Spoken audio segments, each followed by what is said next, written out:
Elhamdülillah em Müslümanın. O servi ardi gelek Müslüman haya. 2 milyar Müslüman haya. Eğer ki va 2 milyar Müslümanna ki tu serçave İsrail kin edi tu kakada bifetisinin. Ama İsrail zana ki Müslüman birlik beraberlik ne ona, git hev ne ona, cem ne ona, evcil men natırsına. Sadece em boyundakine sat aman noriye. Em kafir babın ettiği nagaya. Az acizane az nasihat gelip ve ümmet aradıkım, havalayı aradıkım, Müslüman aradıkım diyeyim ki en azında mal-i İsrail mekirin. Şirketi vana bigirin. Devlet, millet güçki hevra karşı İsrail birlik beraberlik bugün kıvaçı tev nefsi van diye vana iptal bikin, vana imha bikin. O halkı İsrail kılı kuhaya bira bıkavutinin bira her navmalaha. Hinge em birlik beraberlik bugün em varın ara ki em cem bugün ki em najı zanıvın ki ümmeta Muhammed git heve evi şağı eşunda bir revin. Evna asasen ni cesaretline, evna ni kuvvetline, titiştivantine ama evna zalimin, tırsokun, zulmaha be Müslümana dikin. Em ser veya inşallah din İslam ümmeti rava ser nega, eva Müslümana birlik beraberlik çeve. İsrail kahru perişan bu sahiri, le Müslümana demem ki hami taf top havben ve cara nemine cara dünya. İnşallah berkavudun, Khuda Teala muzaffer nasip meke. Khuda li razı ve. Vallahi va İsrail sürekli yani İsrail sürekli bir işi dike. Denemi Müslüman dike. Yani denemi Müslüman dike. Mesela yani nizik 2 milyar İslam alemi heye. Mübarekana tiştek rına. Rusya dahi Rusya vakta nazi 20 milyon insanı xamirin. Ama emnikana yani emnikana tişteki ülkene yani bu kadar perişanlık, bu kadar mazlumiyet, bu kadar şeylik ümmeti için ben şahsen utanıyorum ya. Hem temli karşı varan inşallah, zulmü varan xalas be inşallah. İnşallah destme xalas be. Emgi Müslümanın, emgi bere havdına, garaz kam Müslüman git havdı bigrin, kam şobe havdı bernadın, kam gibi yekun. Am namezdikine emgi harik lehilake qafqa çaqti, harik lehilake bizdiye. Biizni Khuda inşallah ama Birleşmiş Milletler Filistin izdası hakan.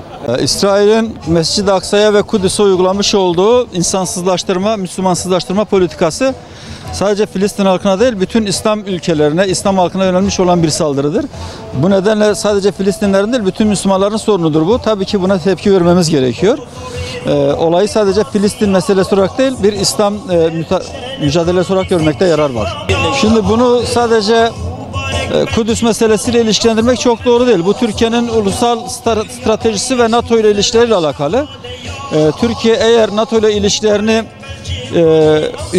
kullanarak İsrail'i yola getirebileceğini düşünüyorsa Kürecik, İncirlik ve diğer üslerin de kapatılmasını gündeme getirmelidir.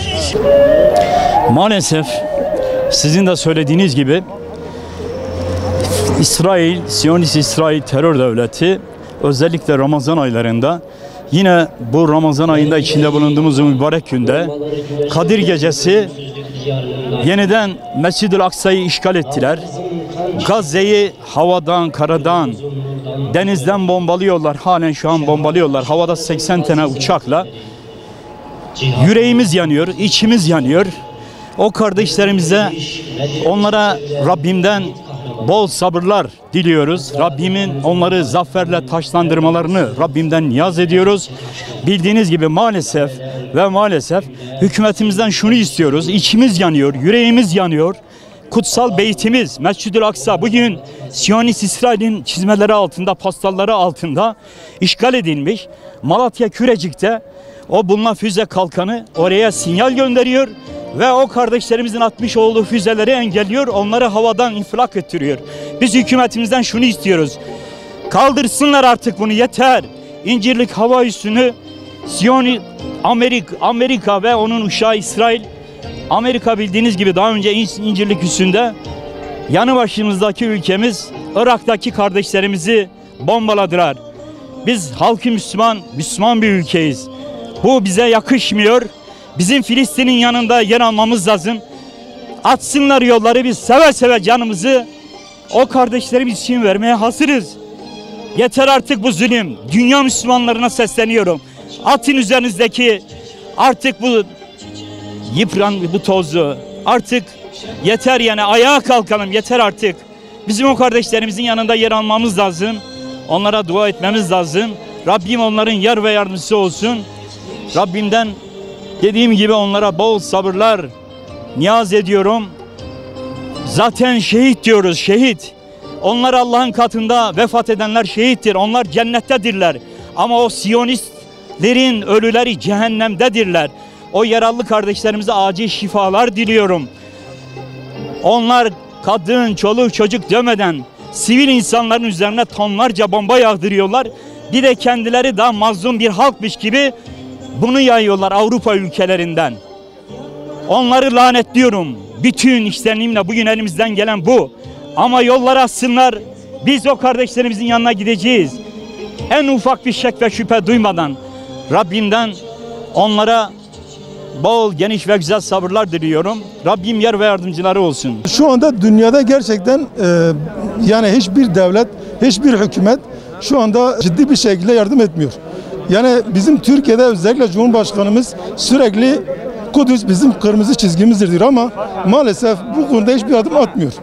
Yani şu anda Türkiye'ye düşen en kısa zamanda siyasi ilişkilerini hepsini gözden geçirip yani yeniden onlarla bir işbirliği ve o savaşı durdurmak için mutlaka bir şeyler yapması lazımdır. Filistinli kardeşlerimin 7/24 emrindeyiz. Maddi manevi Allah'ın izniyle, biiznillah Suriyeli kardeşlerimizin, Irak'taki, Arakan'daki kardeşlerimizin yanında nasıl olduysak Filistinli kardeşlerimizin de yanında olacağız inşallah. Bu bir ümmet değeridir. Bütün Müslüman kardeşlerimizin yanınızdayız Allah'ın izniyle. Bizler sizlerle beraberiz. Allah da bizlerle beraberdir inşallah. Allah'a emanet.